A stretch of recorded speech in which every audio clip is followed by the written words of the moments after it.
Ever notice how we kind of go into marriage with these like crazy high expectations, like as if finding the perfect person is suddenly going to fix everything? Yeah, like a magic wand. Exactly. But what if the real secret to a truly happy marriage, one that really thrives, is not about being perfect? What if it's actually about facing our imperfections head on? Even maybe especially like the not so pretty parts. Yeah, our sinfulness. I know it sounds kind of backwards, right? But that's what we're diving deep into today. Totally. We're exploring this super interesting idea, all thanks to the insights from a book called When Sinners Say I Do by Dave Harvey.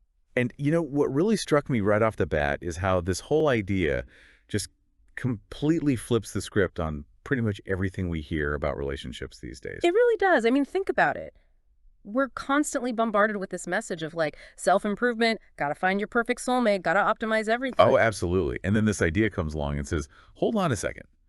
What if acknowledging our deepest flaws, our brokenness, is actually the key to building a rock-solid marriage? I mean, that'll make you pause for a minute. It really will. Yeah. So our mission, if you will, in this deep dive is to unearth some of these surprising truths and practical takeaways. Yeah, stuff that can really shift how you approach your relationships. Exactly. Whether you're married now, hoping to be someday, or just trying to figure out the whole complex world of human connection. Because let's be honest, relationships are messy. They really are. Hmm. And we're going to tackle this kind of uncomfortable truth head on. The truth that we're all flawed. Yeah. It's something we often try to ignore or downplay, but it's absolutely fundamental to understanding how to build strong, lasting relationships. Yeah, and it's not about wallowing in negativity or anything like that. It's more about recognizing the reality of the situation so that we can actually start to build something truly beautiful and lasting. Exactly. It's kind of like you can't really appreciate the beauty of a flower without acknowledging the dirt it grows in. Right. Perfect analogy. So, how are we going to tackle all this? Well, first things first, we need to lay a foundation. We'll start by looking at this basic truth that everyone, ourselves included, is a sinner. And yes, we're using that word intentionally. Right. And from there, we'll unpack the power of the gospel. The good news of what Jesus has done for us. In light of that reality, we'll explore how our core beliefs about God, our theology, actually shape the very foundation of our marriage. Then we'll dig into why humility is so crucial when we really start to look at who we are. Can't forget about mercy and forgiveness either. Those are like the superpowers of any healthy relationship. Absolutely.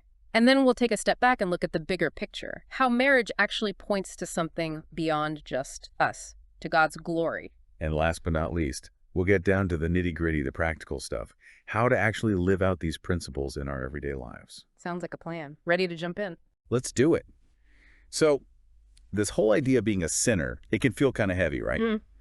But Dave Harvey, the author, starts his book with this incredibly raw and honest statement. He says, "My name is Dave and John Whale. I am sinner." You know, what strikes me about that is the vulnerability. He's not pretending to have it all figured out. Totally. And he's not saying this like he's all doom and gloom either. He actually uses humor to illustrate his point. Yeah, he's definitely got away with words. He does. So instead of the typical image of a sinner wearing sackcloth and ashes, he paints this hilarious picture of his crazy car vacuuming habit. Car vacuuming. I know, right? Yeah. So this wasn't just a quick clean for him. This was a full-blown operation. 50 cents, 4 minutes, specific footwork, doors open, just a whole system. Wow, that's specific.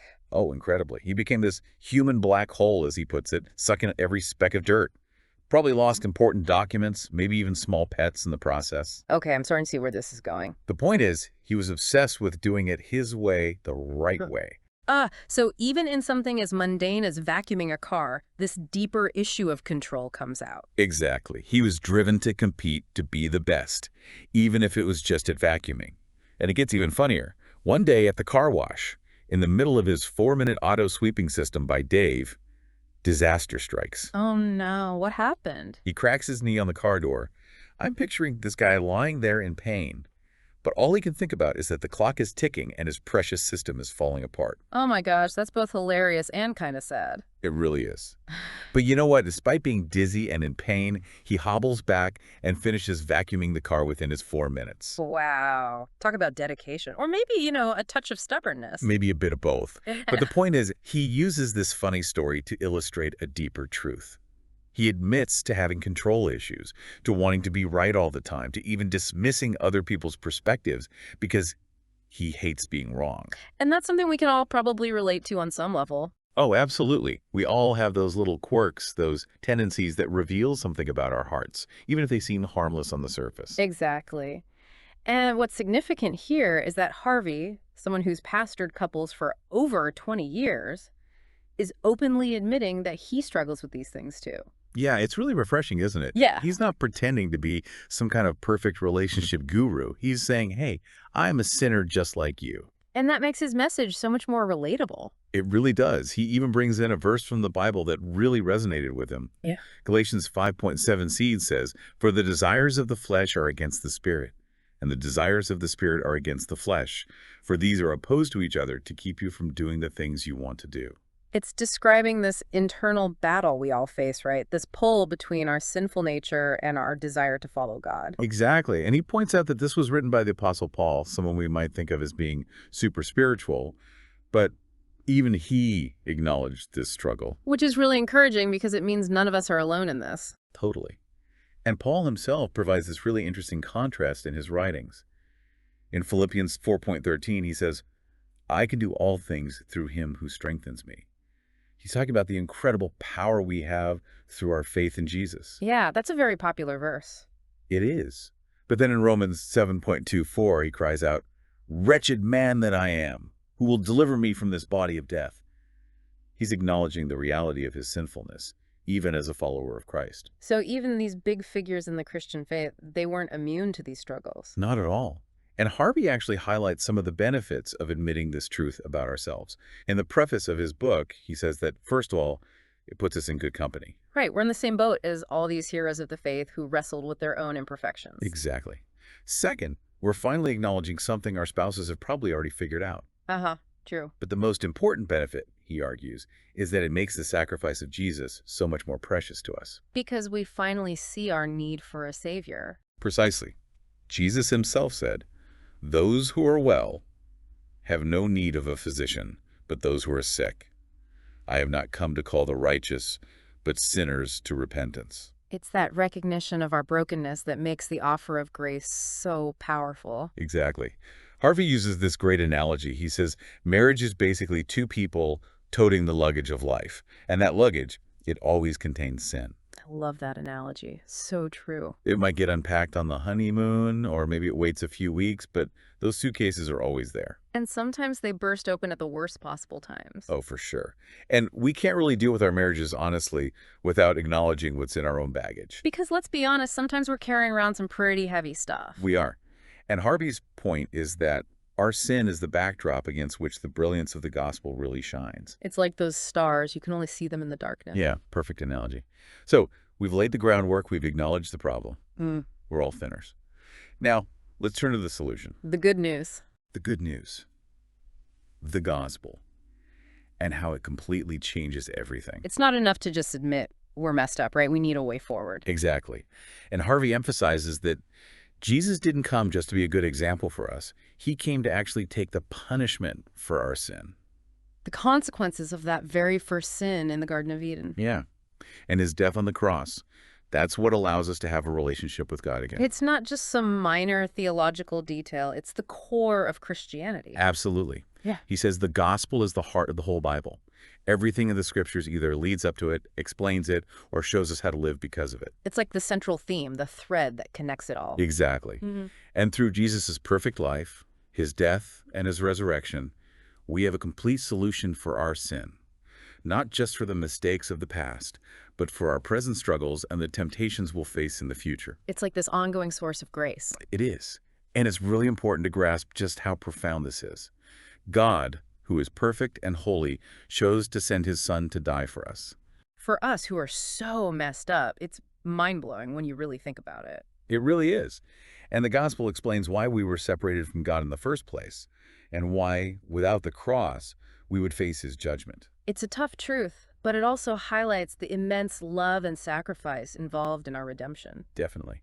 And Harvey's very clear that the gospel isn't just for non-Christians. It's central to all of Christian truth. Yeah, it's not like we graduate from it once we become believers. Not at all. He cautions against that kind of thinking because it's through the gospel that we understand our ongoing struggle with sin and receive the power to resist it. It's like the fuel that keeps us going. Exactly. He says the gospel is like this inexhaustible fountain of God's grace that flows into our marriages. We need to constantly be drawing from it. We do. Yeah. To really see God, ourselves, and our marriage clearly, we need this deep understanding of the gospel. It's not just an abstract concept, it's the lifeblood of a thriving marriage. Okay, so we've talked about the problem, sin, and the solution, the gospel. Now, what about the foundation upon which we build our marriages? Yeah, that's crucial. And chapter 1 of When Sinners Say I Do lays it out pretty bluntly. What we believe about God determines the quality of our marriage. Wow, that's straight to the point. It is.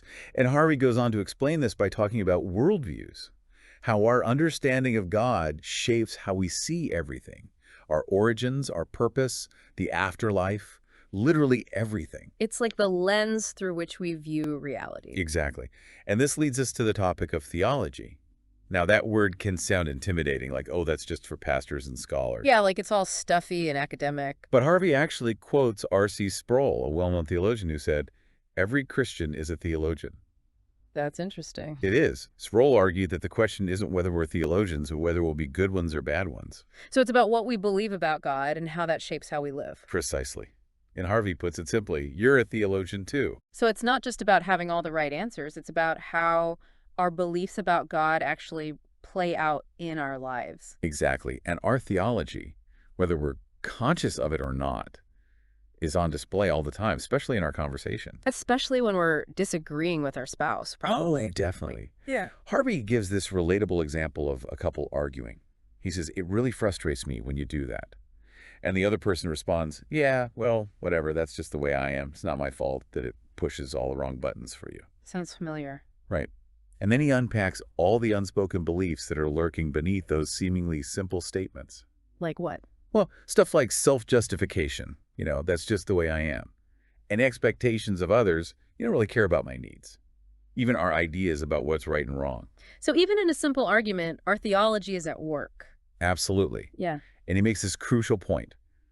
The way we build our marriage, day in and day out, is fundamentally shaped by our theology. It governs how we think about each other, how we talk to each other, how we treat each other. It really does. And he uses this analogy of buttoning a shirt wrong.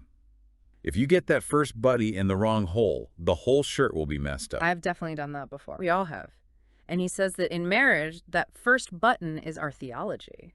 If our understanding of God is off, everything else will be out of whack. So what does a rightly buttoned theology look like when it comes to marriage?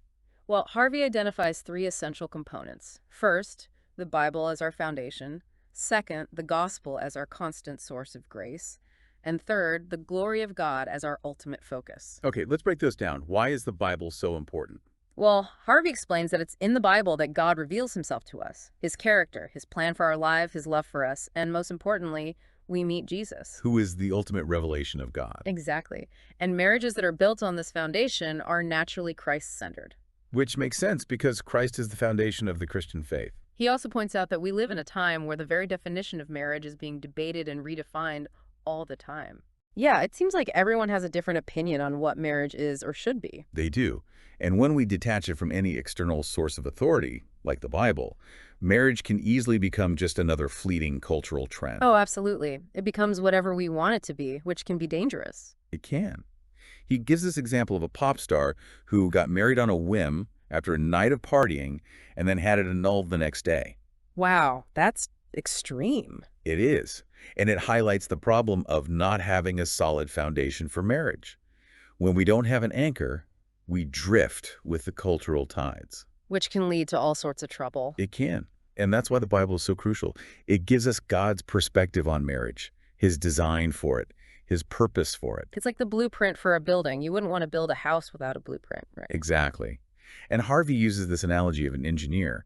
Imagine you have this super complex computer program. It comes with this intricate manual so complex that only the creator can really interpret it. Okay, I'm following. So engineers from all over the world would naturally seek out the inventor to help them understand the manual and use the program properly. Because he's the expert, the one who designed it. Precisely. Yep. And it's the same with marriage. God is the one who invented marriage, and he's given us the manual in the Bible. So we need to go to him to learn how it works. We do. And he's faithful to explain it to us through his word and his spirit. That's encouraging. So we've got the Bible as our foundation. What about the gospel as the ever-flowing fountain? How does that work in marriage? Well, Harvey reminds us of the big story of the Bible. God created us for a perfect relationship with him, but sin messed that up. The fall of humanity. Right. And the rest of the Bible is about God's plan to restore that broken relationship. And the gospel, that's the climax of the story. It's the good news that Jesus came to save us from our sin. Exactly. And through his perfect life, his death on the cross, and his resurrection, we can have a relationship with God again. And not just with God, but with each other, too. Absolutely. The gospel is the key to healing all our broken relationships.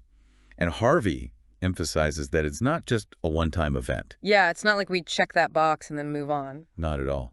It's an ongoing source of grace that we need to constantly draw from.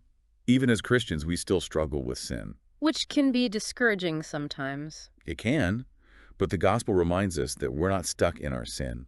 We have forgiveness and power to change through Jesus. It's like this constant stream of forgiveness and renewal. It is. And that's so important in marriage because we're going to mess up. We're going to hurt each other. We're human. It's inevitable. It is. And without the gospel, those hurts can fester and grow into resentment and bitterness. Yeah, that can poison a relationship. It can. But the gospel gives us a way to deal with those hurts in a healthy way through confession, repentance, and forgiveness. It's like this cleansing agent for our relationships. Exactly. And that leads us to the third component, the glory of God as our ultimate focus. Now, this might sound a little abstract. Like, what does that even mean in practical terms? Yeah, it's a good question. But Harvey makes the point that marriage wasn't just invented for our happiness. Okay, that's an interesting thought. It is. He argues that marriage ultimately belongs to God. It exists for his purposes, even more than for our own fulfillment. That's a challenging idea in our culture where everything seems to revolve around individual happiness. It is. But he makes a really compelling case that God is actually the most important person in a marriage. More important than the husband and wife. Well, in a sense, yes. While the husband and wife are essential, their roles are ultimately secondary to God's overarching purpose. So marriage is for our good, but it's primarily for God's glory. Exactly. He gives some sobering examples of what happens when we lose sight of that. Couples who disregard biblical principles, compromise their convictions, prioritize their own needs above God's design. And those situations often don't end well. They don't. And he points to Ephesians chapter 5, where Paul gives instructions for marriage. What's interesting is that Christ is the ultimate reference point. What do you mean? Well, wives are told to submit to their husbands as to the Lord, and husbands are commanded to love their wives as Christ loved the church. So it's not about achieving some perfect human ideal. It's about reflecting the relationship between Christ and the church. Exactly. And Paul says in verse 32, this mystery is profound, and I'm saying that it refers to Christ and the church. Wow. So marriage is pointing to something much bigger than just the two people involved. It is. It's a picture of the love between Christ and his people. It's a pretty high calling. It is. And it means that our marriages have a significance that goes way beyond our own personal happiness. So how do we actually live this out? We've got all this theology, but how does it translate to real life? Well, that's where we get into what Harvey calls street-level theology. He acknowledges that we don't live out our faith in some perfect bubble. Yeah, real life is messy. It is. He says we're all street theologians, trying to navigate our faith in the midst of everyday struggles and frustrations. And in the midst of our sin? Exactly. He asks this pointed question. As Christians, saved by grace, do we still struggle with sin? The answer is obviously yes, right? It is. And he says, that radiant woman you married, still a sinner. That man who promised you unwavering faithfulness, also still a sinner. That's a sobering thought. It is. And it's important to remember because it means that every marriage, even Christian marriages, is made up of two imperfect people. So we need to have realistic expectations. We do. Right. And we need to have grace for each other. And for ourselves. Absolutely. And that's why Harvey emphasizes the reality of sin so much. Because without a clear understanding of sin, we lose the context for the cross. We don't see our need for Jesus. Exactly. Yeah. He quotes Cornelius Plantinga, who said, without a full disclosure on sin, the gospel of grace becomes impertinent, unnecessary, and finally, uninteresting. Wow, that's powerful. It is. And when we don't see our sin, we try to fix our marriages in our own strength, which never works. We need God's grace. We do. And Harvey challenges the listener to consider this. Yeah. What if the problems in your marriage aren't primarily due to bad communication or lack of effort? What if the root issue is sin? It's a thought-provoking question. It is. He even jokingly suggests that maybe on your honeymoon you should whisper to your spouse, "Honey, I'm a really big sinner and I'm yours for life." That's street theology in action. It is. And he brings back that quote from Thomas Watson, "Till sin be bitter, Christ will not be sweet." Until we see the ugliness of our sin, we can't fully appreciate the beauty of God's grace. Exactly. It's not natural for us to look at our own sin as the primary cause of our problems, but it's crucial for building a healthy marriage. And when we do see our sin, it drives us to the gospel. To the cross, to Jesus. And that's where we find hope and healing. It is. And ultimately, that's what we're all striving for in our marriages, right? Not just to survive, but to thrive. To grow closer to each other and to God. Exactly. To have a marriage that's full of joy and love, even in the midst of our imperfections. That's the goal. It is. And Harvey shares a bit about his own marriage journey.